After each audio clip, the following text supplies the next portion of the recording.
Right now, as you watch this video, military strategists in Washington and Beijing are gaming out the exact scenario we're about to show you. And here's what keeps them awake at night. In a conflict between the world's two superpowers, there might not be a winner, only degrees of losing. This isn't about who has more missiles or bigger armies. This is about three terrifying questions. Can China reach American soil? Can the US stop them without triggering nuclear war? And which nation's people will suffer more when the economic collapse hits? For the next 20 minutes, you're going to witness, hour by hour, how this conflict unfolds. And by the end, you'll understand why both superpowers are desperately trying to avoid what you're about to see. Let's begin. Hour 0. The decision. Xi Jinping sits in China's most secure command center, surrounded by generals who've spent a decade preparing for this moment. The decision is made. But here's what most people don't understand about modern warfare.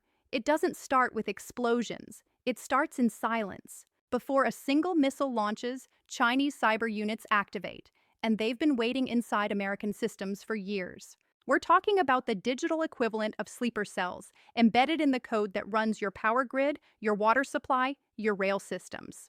Remember the Volt Typhoon operation discovered in 2023? That was just what we caught.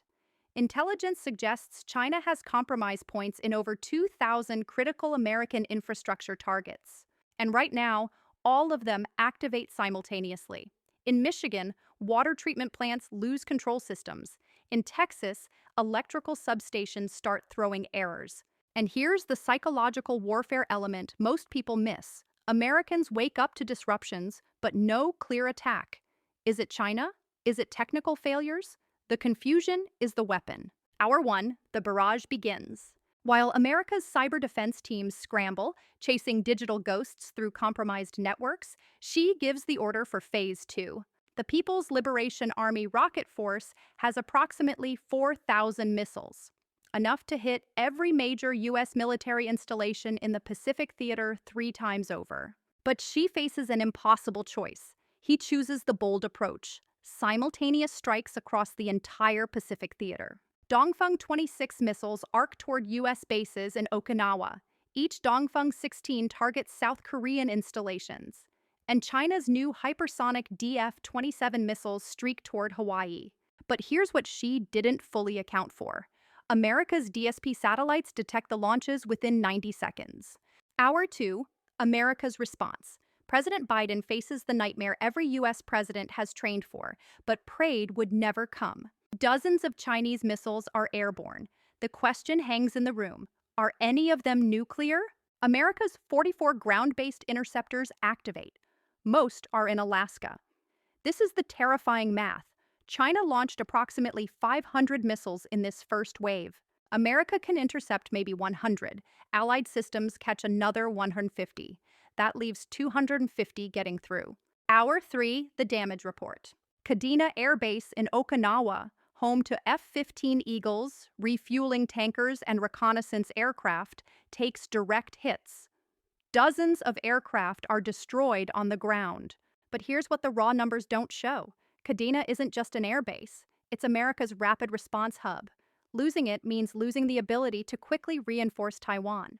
In the Pacific, it's worse. China's anti-ship ballistic missiles, specifically designed to kill aircraft carriers and cruisers, find their marks.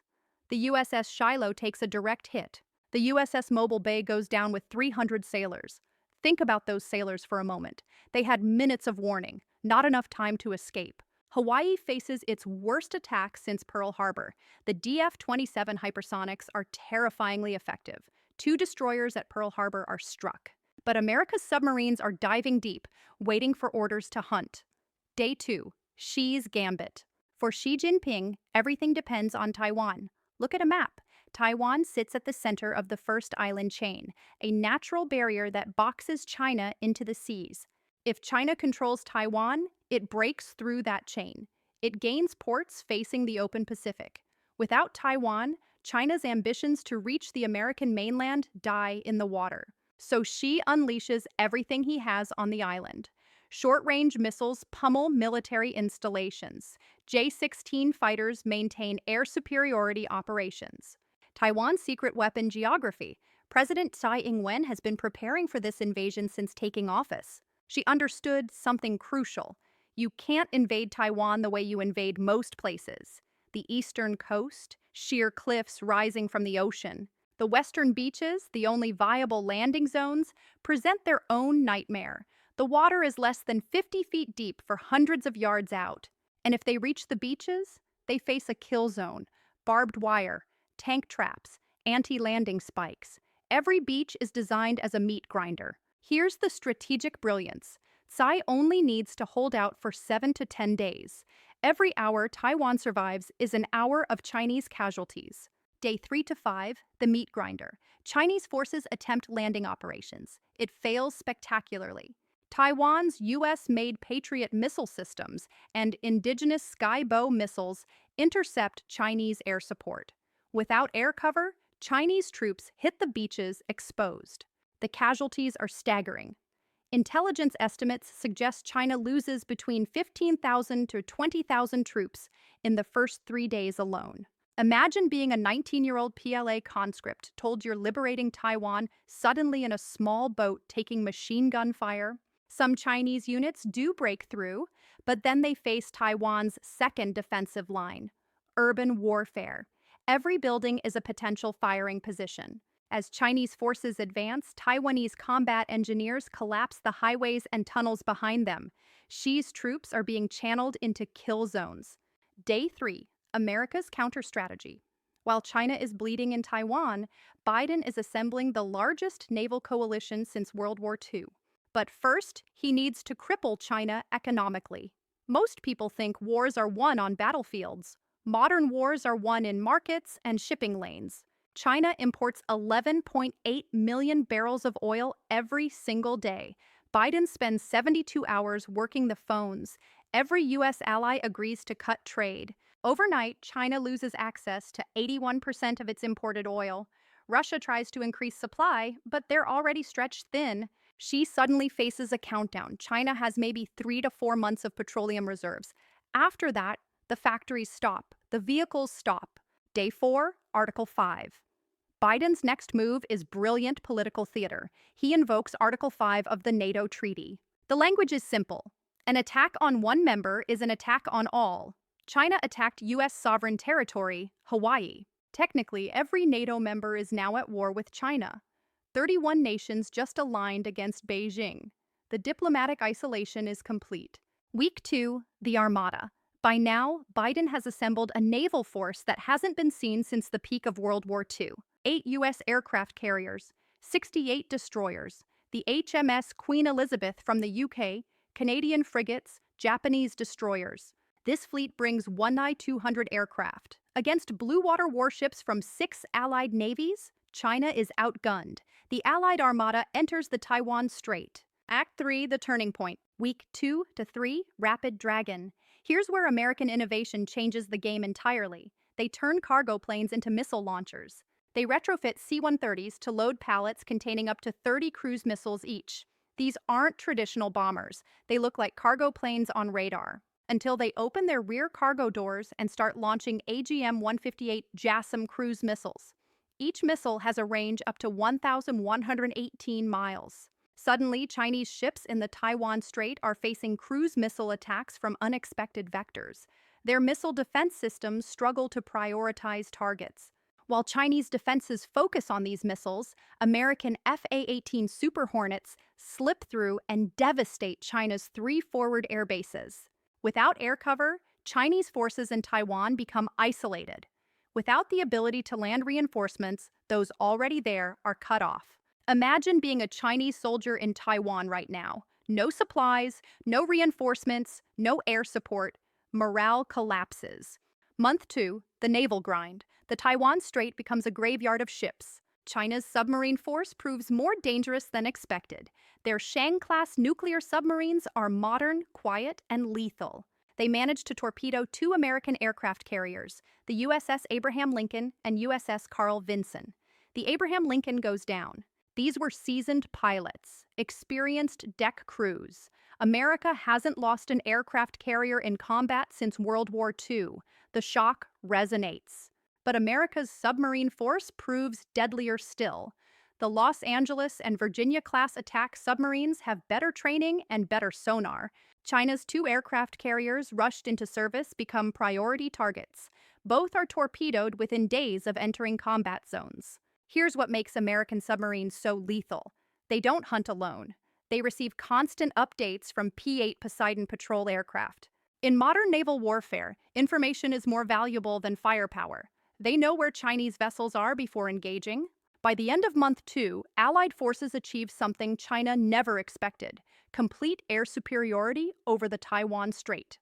Month 2 to 3, the collapse. Chinese forces still in Taiwan, estimated at 30,000, 50,000 troops, are now completely cut off. Allied naval forces have established a blockade. No supplies, no reinforcements. Chinese troops begin surrendering in large numbers. These soldiers aren't cowards, they're pragmatists. Continuing to fight means certain death. By early month 3, organized Chinese resistance ceases. Act 4, the endgame.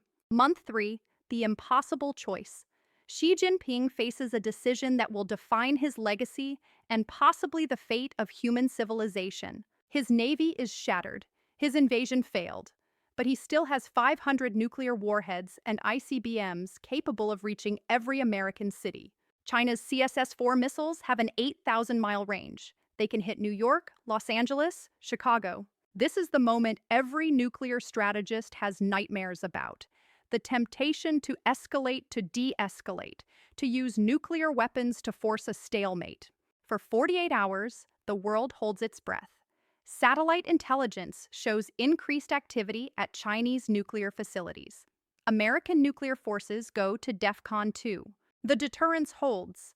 Xi chooses rationality over revenge.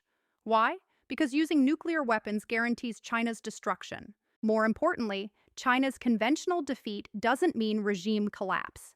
Xi can spin this as a valiant attempt against overwhelming NATO aggression. Month 3 to 4, the ceasefire. Back-channel negotiations facilitated by neutral countries like Switzerland and Brazil establish ceasefire terms. China agrees to withdraw all claims to Taiwan, accept a 200-mile exclusion zone, submit to naval inspections by neutral parties. In exchange, Allied forces do not invade mainland China. Economic sanctions are gradually lifted. NATO forces withdraw from the Western Pacific. The Butcher's Bill. When the final counts come in, the numbers are staggering. Chinese losses: 45,000, 60,000 military deaths, 40% of their naval surface fleet destroyed, economic damage exceeding $2 trillion. U.S. and Allied losses: 10,000 military deaths, 2 aircraft carriers sunk, economic impact of $1.5 trillion. Taiwanese losses: 20,000 military deaths, 8,000 civilian casualties, major infrastructure damage in coastal cities. Behind every number is a name, a family, parents who lost children, dreams interrupted, futures erased. Act 5, who really lost? So we return to our original question. If the US and China go to war, who loses? The answer is everyone, but in different ways. China's defeat. Xi loses militarily and politically. His China dream is destroyed for a generation. International isolation continues. America's victory and its cost. The U.S. wins, but victory is hollow. Rebuilding takes 10 to 15 years. The world fragments into competing blocks. The economic devastation: nobody wins. Global GDP drops by 8 to 10%. Supply chains are destroyed. Millions lose jobs worldwide. The existential risk. This scenario assumed rational actors. Had Xi chosen differently, we'd be discussing the end of human civilization. In nuclear-armed great power conflict, there are no winners, only survivors. And maybe not even that. The scariest part? Every weapon system in this scenario exists right now. This isn't science fiction. It's deterrence theory in practice. What do you think? Could Taiwan's defenses hold? Would leaders stay rational? Let us know in the comments. And if this scenario kept you on edge, check out our next video, because understanding both sides is how we prevent it.